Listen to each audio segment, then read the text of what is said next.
विष्णु भगवान ने पृथ्वी को किस समुद्र से निकाला था, जबकि समुद्र पृथ्वी पर ही है?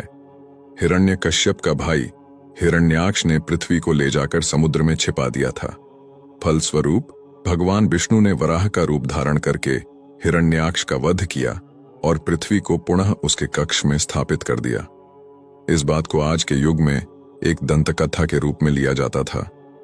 लोगों का ऐसा मानना था कि यह सरासर गलत और मनगढ़ंत कहानी है, लेकिन नासा के एक खोज के अनुसार खगोल विज्ञान की 2 टीमों ने ब्रह्मांड में अब तक खोजे गए पानी के सबसे बड़े और सबसे दूर के जलाशय की खोज की है। उस जलाशय का पानी हमारी पृथ्वी के समुद्र के 140 खरब गुना पानी के बराबर है, जो 12 बिलियन से अधिक प्रकाश वर्ष दूर है। जाहिर सी बात है कि उस राक्षस ने पृथ्वी को इसी जलाशय में छुपाया होगा।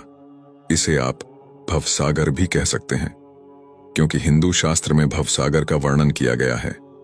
जब मैंने ये खबर पढ़ा तो मेरा भी भ्रम दूर हो गया। और अंत में मैं सिर्फ इतना ही कहना चाहूंगा कि जो इस ब्रह्मांड का रचयिता है, जिसके मर्जी से ब्रह्मांड चलता है, उसकी शक्तियों की थाह लगाना एक तुच्छ मानव के वश की बात नहीं है। मानव तो अपनी आंखों से उनके विराट स्वरूप को भी नहीं देख सकता।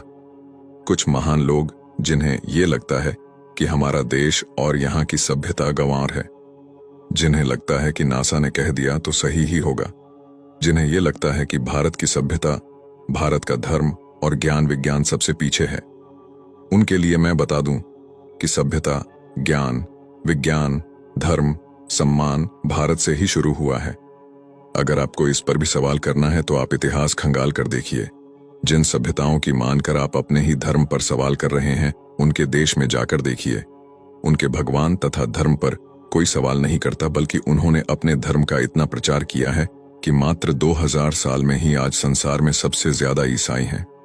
और आप जैसे बुद्धिजीवी सेकुलरों का धर्म परिवर्तन कराते हैं। और आप ही हैं जो खुद अपने ही देश और धर्म पर सवाल करते हैं।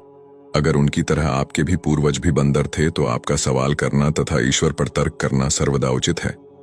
कौन होता है नासा, जो हमें यह बताएगा कि आप सही हैं या गलत? हिंदू धर्म कितना प्राचीन है, इसका अनुमान भी नहीं लगा सकता नासा। जब इंग्लैंड में पहला स्कूल खुला था, तब भारत में लाखों गुरुकुल थे और लाखों साल पहले 4 वेद और 18 पुराण लिखे जा चुके थे। जब भारत में प्राचीन राज प्रथा चल रही थी, तब ये लोग कपड़े पहनना भी नहीं जानते थे। तुलसीदास जी ने तब सूर्य के दूरी के बारे में लिख दिया था, जब दुनिया को दूरी के बारे में ज्ञान ही नहीं था।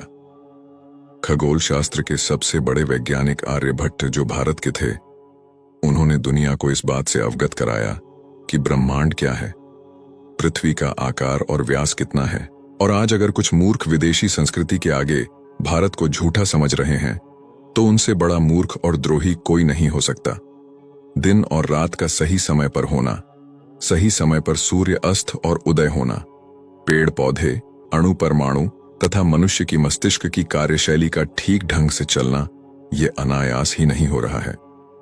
जीव के अंदर चेतना कहां से आता है, हर प्राणी अपने जैसा ही बीज कैसे उत्पन्न करता है, शरीर की बनावट उसके जरूरत के अनुसार ही कैसे होता है, बिना किसी निराकार शक्ति के ये अपने आप होना असंभव है। जय श्री राम, जय सनातन धर्म।